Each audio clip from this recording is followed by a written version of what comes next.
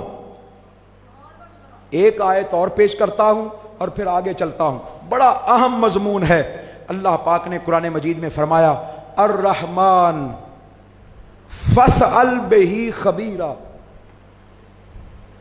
الرحمن فاسأل بہ خبیرا، وہ جو رحمان ہے نا، رحمان، اس کے بارے میں اگر پوچھنا ہو تو خبر والوں سے پوچھو۔ میں بات سمجھاؤں گا، آپ کو سمجھ آ جائے گی، لیکن بڑی توجہ سے سننا ہے۔ رحمان کے متعلق کس سے پوچھیں؟ بھئی مل کر بولیے گا، رحمان کے متعلق کس سے پوچھیں؟ خبر والوں سے۔ یہ کیوں نہیں فرمایا کہ علم والوں سے؟ یہ کیوں نہیں فرمایا کہ فاسأل بہ علیما؟ یہ کیوں فرمایا کہ فاسأل بہ خبیرا؟ وہ نوجوان بیٹے بیٹیاں، میرے بھائی میری بہنیں جو کالجز میں جاتے ہیں، جو یونیورسٹیز میں جاتے ہیں، جو بڑے بڑے اداروں میں پڑھتے ہیں، M Phil P H D کر رہے ہیں، ہو سکتا ہے تمہارا کوئی عقیدہ خراب کرنے کی کوشش کریں۔ آئیے منہاج القرآن کا شکریہ ادا کریں کہ منہاج القرآن اس دور میں اسلام کی تجدید کی تحریک ہے، عقیدے درست کرنے کی تحریک ہے، اعمال درست کرنے کی تحریک ہے۔ کیوں نہیں فرمایا کہ علم والوں کے پاس جاؤ؟ اس لیے کہ علم والے اپنے علم کے زور پر بات کرتے ہیں۔ عالم کہے گا جی میں نے پڑھائی بہت ہے، میں نے پڑھائی بہت ہے، اور ہو سکتا ہے وہ اپنے پاس سے بات کر دے، اپنے پاس سے بات کر دے۔ وہ کہے گا میں نے تجربہ کیا ہے، میں نے تجزیہ کیا ہے، میں نے تبصرہ کیا ہے، میری ذاتی رائے یہ ہے۔ اللہ پاک نے فرمایا لوگوں، علم والے ذاتی رائے بیان کرتے ہیں، جبکہ خبر والے ذاتی رائے بیان نہیں کرتے، بس اسی کی بات کرتے ہیں۔ آپ کو مثال دیتا ہوں، ساری بات سمجھ میں آ جائے گی، مشکل بات ہے لیکن مثال دے کے سمجھانا چاہتا ہوں۔ وہ لوگ جو خبریں پڑھتے ہیں ٹی وی پر بیٹھ کر، کیا پڑھتے ہیں؟ نیوز کاسٹرز جو ٹی وی پر بیٹھ کر خبریں پڑھتے ہیں، ان کے سامنے سب کچھ لکھا ہوتا ہے، سب کچھ بولیے لکھا ہوتا ہے، ڈسپلے ہو رہا ہوتا ہے۔ وہ ایک ایک لفظ دیکھ کر پڑھ کے سنا رہے ہوتے ہیں خبر، کہ پاکستان میں یہ ہو گیا، فلاں جگہ یہ ہو گیا، فلاں جگہ۔ اپنے پاس سے ایک لفظ بھی نہیں کہتے، اس لیے کہ وہ مخبر ہوتے ہیں۔ کیا ہوتے ہیں؟ مخبر، خبر دینے والے۔ تو خبر دینے والا اپنے پاس سے کچھ نہیں کہہ سکتا، تجزیہ نہیں کر سکتا، تبصرہ نہیں کر سکتا۔ اللہ پاک نے علم والوں کے پاس نہیں بھیجا، خبر والوں کے پاس بھیجا۔ فرمایا محبوب وما ينطق عن الهوى ان هو الا وحی یوحی، یہ میرا محبوب اپنی مرضی سے تو کچھ کہتا ہی نہیں ہے۔ میرا یہ محبوب اپنی مرضی سے کچھ کہتا ہی نہیں ہے۔ الفاظ میرے ہوتے ہیں، زبان مصطفیٰ کی ہوتی ہے۔ میں اپنے مصطفیٰ کی زبان سے بولتا ہوں، حرکت میری ہوتی ہے، ادا میرا مصطفیٰ کرتا ہے۔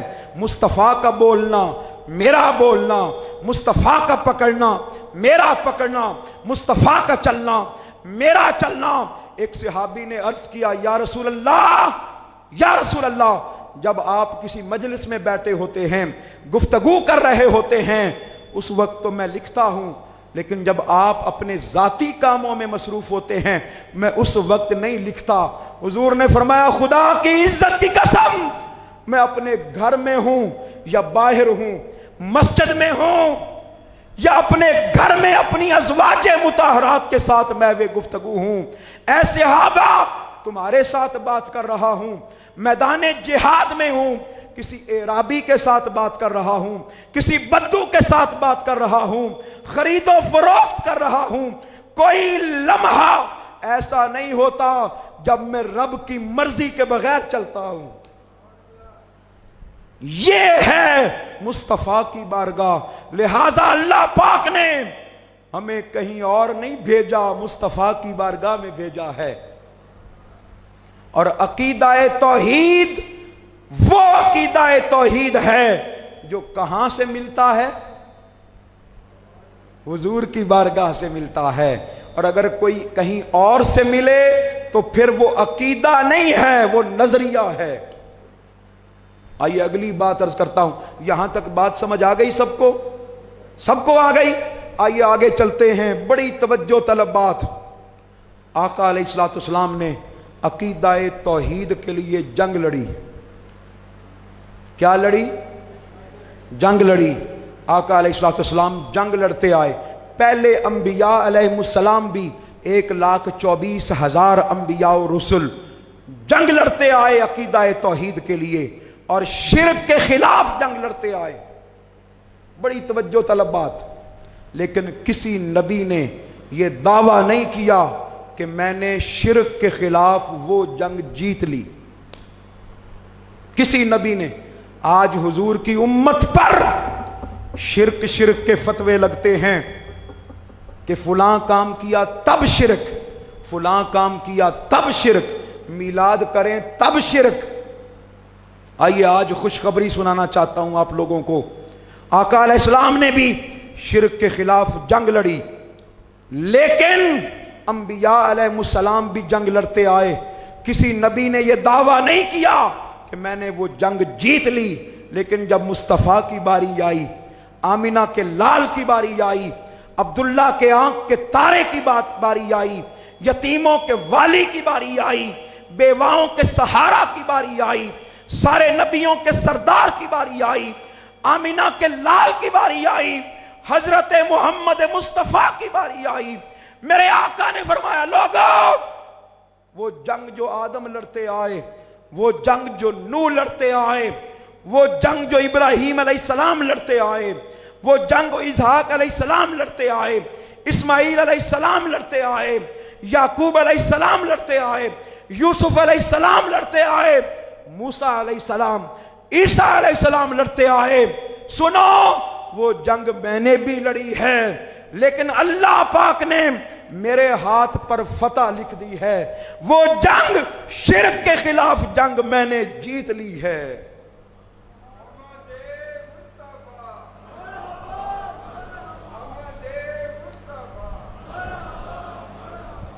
فرمایا وہ جنگ میں نے جیت لی ہے۔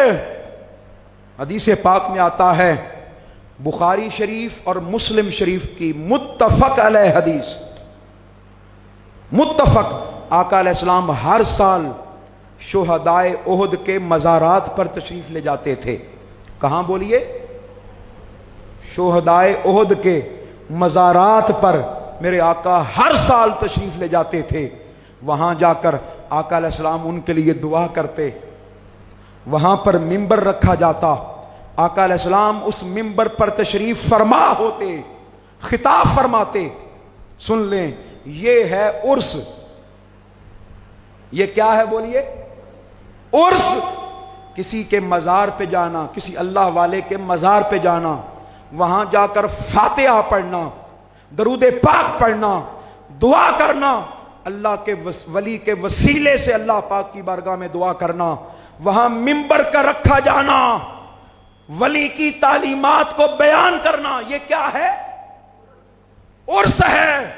میں ممبر پر بیٹھ کر ممبر رسول پر بیٹھ کر ان علماء کی موجودگی میں، پڑھے لکھے لوگوں کی موجودگی میں یہ عرض کرنا چاہوں گا کہ یہ تو ہے عرس، لیکن اگر اس کے علاوہ بھی کچھ ہوتا ہے، ناچ گانا بھی ہوتا ہے، ڈھول ڈھمکا بھی ہوتا ہے، آپ کی خرید و فروخت بھی ہوتی ہے، وہ آپ کی ثقافت تو ہو سکتی ہے، وہ میلہ تو ہو سکتا ہے، وہ عرس نہیں ہے۔ جہاں جا کے پیروں کو سجدے ہوں، قبروں کو سجدے ہوں، وہ عرس نہیں ہے۔ عرس کیا ہے کہ اللہ کے ولی کے مزار پر جا کر دعا کرنا اور واعظ و نصیحت سننا، یہ ہے عرس۔ آقا علیہ الصلوۃ والسلام ہر سال تشریف لے جایا کرتے تھے شہدائے احد کے مزارات پر۔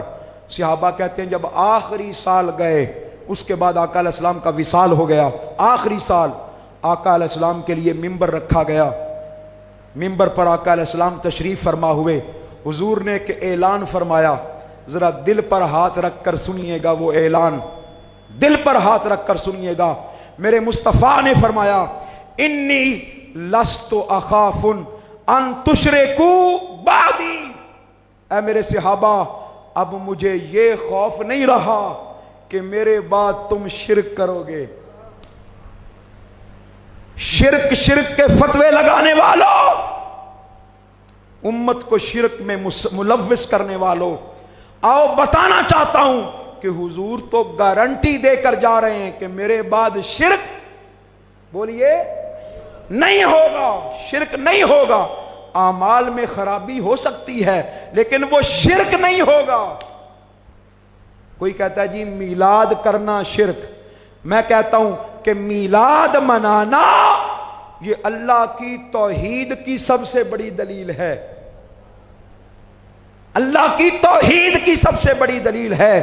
آپ میلاد بنا کے یہ ثابت کرتے ہیں کہ جس کا میلاد منایا جا رہا ہے وہ آمینہ کے گھر پیدا ہوا تھا اور میرا رب پیدا نہیں ہوا۔ لم یلد ولم یولد، نہ وہ پیدا ہوا ہے، نہ اس کی کوئی اولاد ہے اور نہ کوئی اس کا باپ ہے، تو میلاد منانا بھی شرک نہیں۔ حضور نے اعلان فرمایا کہ میں نے شرک کے خلاف جنگ جیت لی ہے۔ یہ جملہ مل کر بولیں کیونکہ اگلی بات بڑی ایمان افروز ہے، بڑی ایمان افروز۔ حضور نے فرمایا شرک کے خلاف جنگ میں نے جیت لی ہے۔ سنیں جب آقا علیہ الصلوۃ والسلام نے جنگ جیت لی شرک کے خلاف، اللہ پاک نے حضور کو ایک تحفہ دیا۔ کیا دیا بولیے؟ ایک تحفہ دیا۔ کیا تحفہ دیا؟ حضور کی آمد سے پہلے، آقا علیہ السلام کے تشریف لانے سے پہلے جس چیز کو سجدہ کیا جاتا تھا، جس چیز کو پوجا جاتا تھا، سورج کی پوجا ہوتی تھی حضور کے آنے سے پہلے، چاند کی پوجا ہوتی تھی حضور کے آنے سے پہلے، درختوں کی پوجا ہوتی تھی حضور کے آنے سے پہلے، بتوں کی، پتھروں کی پوجا ہوتی تھی حضور کے آنے سے پہلے، جانوروں کی پوجا ہوتی تھی حضور کے آنے سے پہلے۔ حضور تشریف لائے، آپ نے شرک کے خلاف جنگ جیتی۔ اللہ پاک نے حضور کی آمد سے پہلے جس چیز کی پوجا ہوتی تھی، اللہ نے ہر وہ چیز مصطفیٰ کے قدموں میں سجدہ ریز کر دی۔ ہر چیز مصطفیٰ کے قدموں میں سجدہ ریز کر دی۔ سورج میرے مصطفیٰ نے علی کے لیے ڈوبا سورج پلٹایا تھا کہ نہیں پلٹایا؟ بولیے۔ میرے آقا نے انگلی کے اشارے سے چاند کے 2 ٹکڑے کیے تھے کہ نہیں کیے تھے؟ حضور کے چچا حضرت عباس آپ کہتے ہیں، فرماتے ہیں کہ ایک دن آقا علیہ الصلوۃ والسلام سے مخاطب ہوئے، عرض کرتے ہیں یا رسول اللہ میں آپ کو آپ کے بچپن کا ایک عجیب واقعہ نہ سناؤں؟ ہائے ہائے، حضور نے فرمایا چچا ذرا سنائیں، کیا واقعہ ہے؟ کہتے ہیں آپ حلیمہ سعدیہ کے گھر تھے، میرے دل میں خیال آیا کیوں نہ اپنے بھتیجے کو مل کر آؤں، اپنے مرحوم بھائی کے بیٹے کو دیکھ کر آؤں۔ میں گیا، مکہ سے نکلا، رستے میں جا رہا تھا تو آسمان پر میں نے عجیب ہلچل دیکھی، چاند کبھی ادھر جاتا ہے کبھی ادھر جاتا ہے۔ اے بھتیجے جب میں پہنچا حلیمہ سعدیہ کے گھر، کھلا سین تھا، آپ کھلے سین میں آرام فرما تھے، رات کا وقت تھا، آپ پنگھوڑے میں لیٹے تھے اور آپ کی انگلی اٹھی ہوئی تھی، یا رسول اللہ میں نے غور کیا، جدھر جدھر انگلی جاتی تھی چاند بھی ادھر ادھر جاتا تھا۔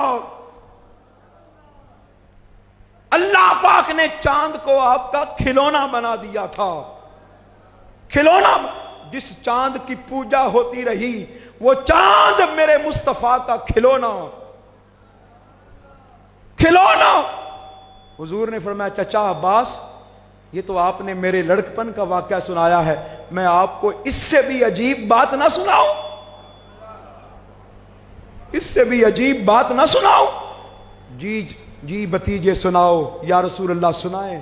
حضور نے فرمایا یہ تو بچپن کی بات ہے، میرے چھوٹے ہونے کی بات ہے، ابھی میں اپنے ماں کے بطن میں تھا، ماں کے بطن میں تھا، لوح محفوظ پر تقدیر کا قلم چلتا تھا، خدا کی عزت کی قسم میں ماں کے بطن میں تھا اور لوح محفوظ پر تقدیر کے چلنے والے قلم کی آواز بھی سنتا تھا، آواز بھی سنتا تھا۔ جس کو پوجا جاتا رہا، خدا کی عزت کی قسم وہ مصطفیٰ کے سامنے سجدہ ریز ہو گئے۔ ایک کافر حضور کی بارگاہ میں حاضر ہوا، عرض کرتا ہے یا رسول اللہ صلی اللہ علیہ وسلم، مجھے اپنی نبوت پر اور اللہ کی توحید پر کوئی دلیل دیں، اپنی نبوت پر اور اللہ کی توحید پر کوئی دلیل دیں۔ حضور نے فرمایا تم بتاؤ کس چیز سے دلیل دوں؟ اس کو دور ایک درخت نظر آیا، درخت نظر آیا، اس نے کہا یا رسول اللہ اس درخت سے دلیل دلوا دیں۔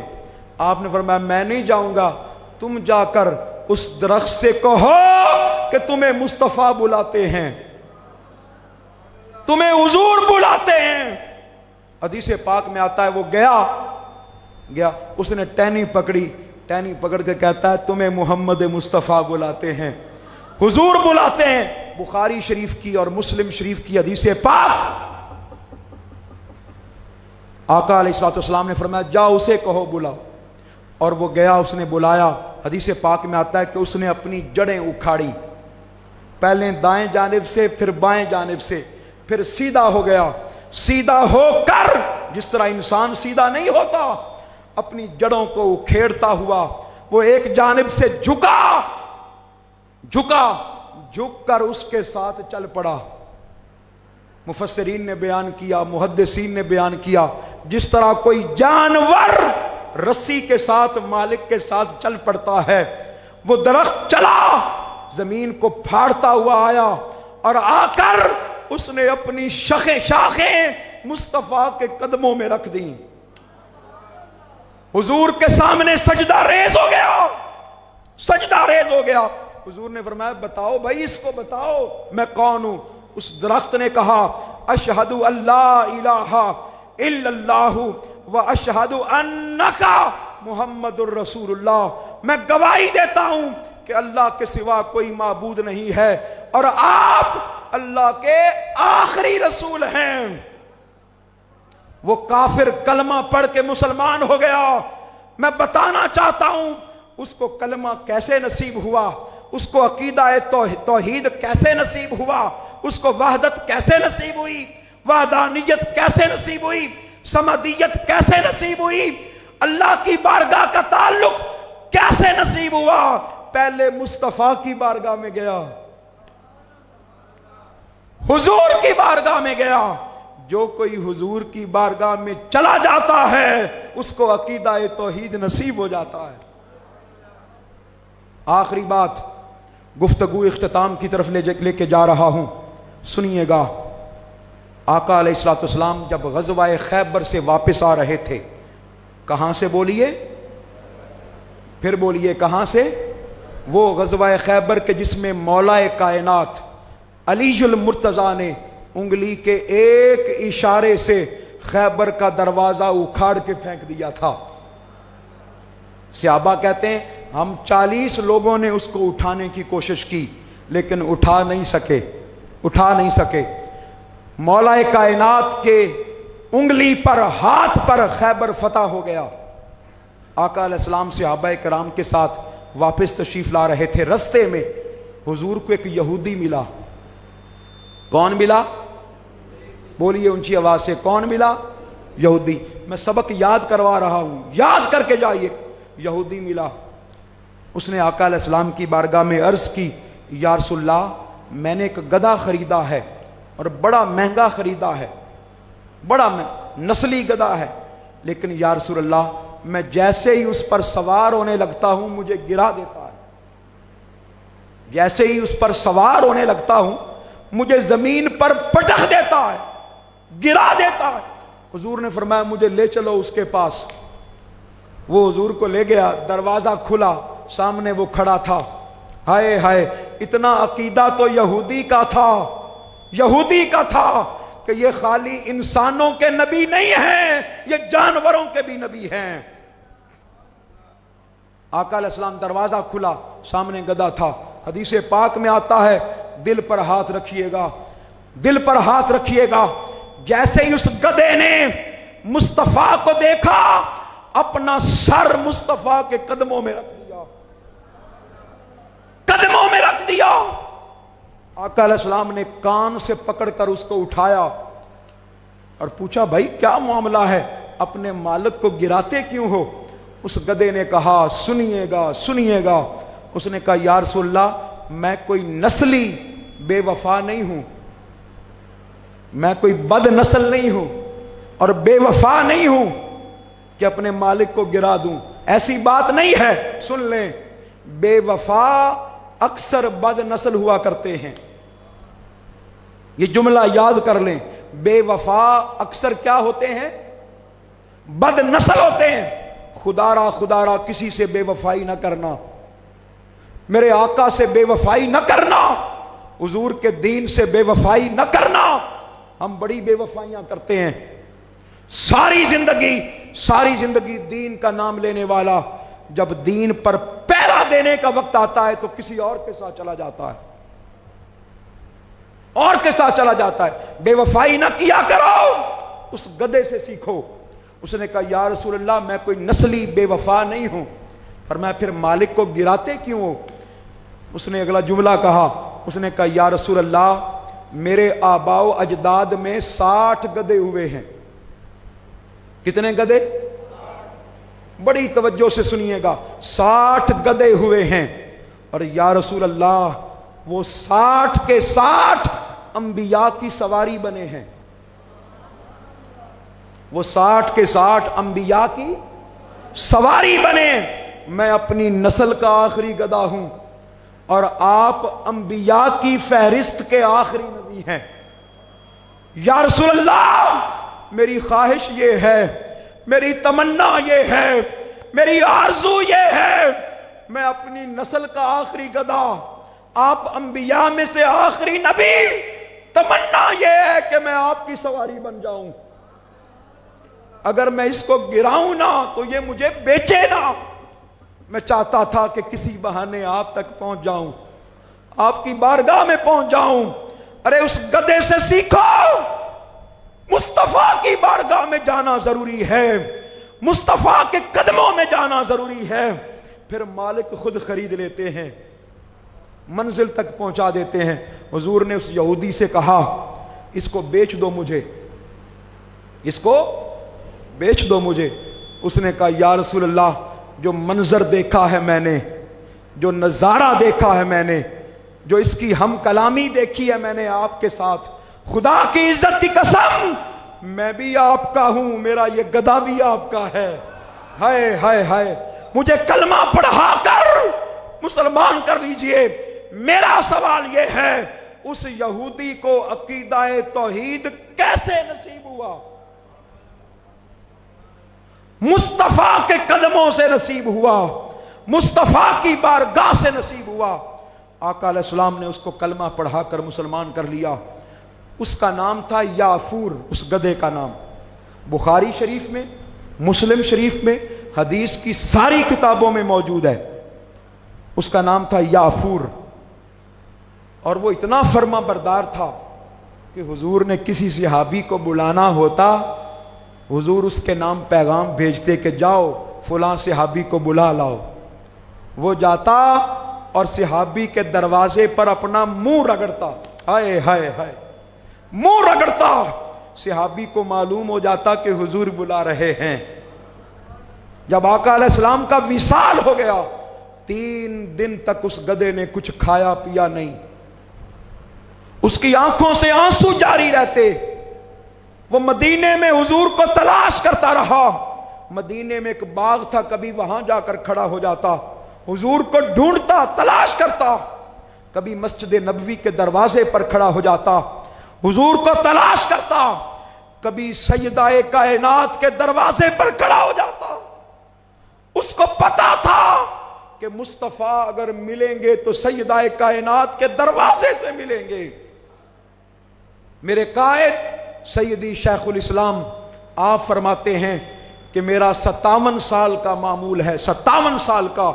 جب میں مدینے جاتا ہوں مصطفیٰ کی بارگاہ میں، تو حضور کے پاس جانے سے پہلے جنت البقیع میں جاتا ہوں اور سیدہ کائنات کے روضہ پاک پر کھڑا ہو کر عرض کرتا ہوں، سیدہ کائنات اپنے بابا سے عرض کریں ہمارا کتا آیا ہے، اس کو چند ٹکڑے ڈال دیں۔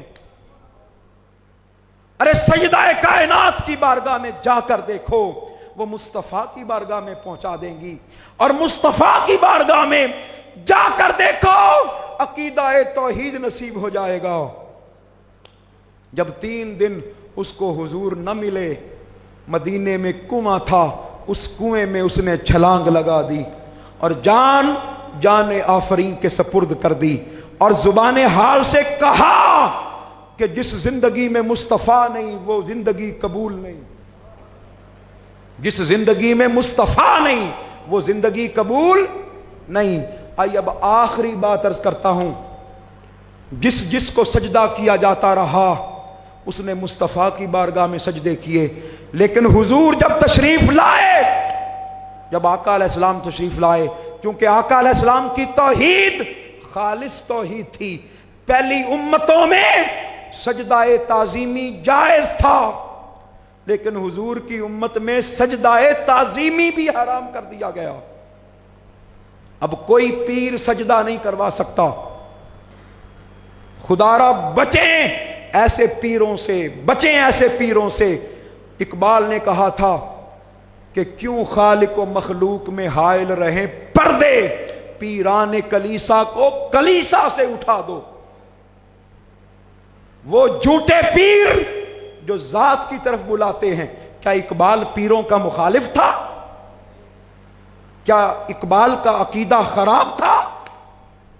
وہ اقبال جو یہ کہتا ہے کہ ہونا یہ پھول تو بلبل کا ترنم بھی نہ ہو، چمن دہر میں کلیوں کا تبسم بھی نہ ہونا یہ ساقی تو پھر میں بھی نہ ہو، خم بھی نہ ہو، بزم توحید بھی دنیا میں نہ ہو، تم بھی نہ ہو، خیمہ افلاک ایستادہ اسی نام سے ہے، نبض ہستی تپش آمادہ اسی نام سے ہے۔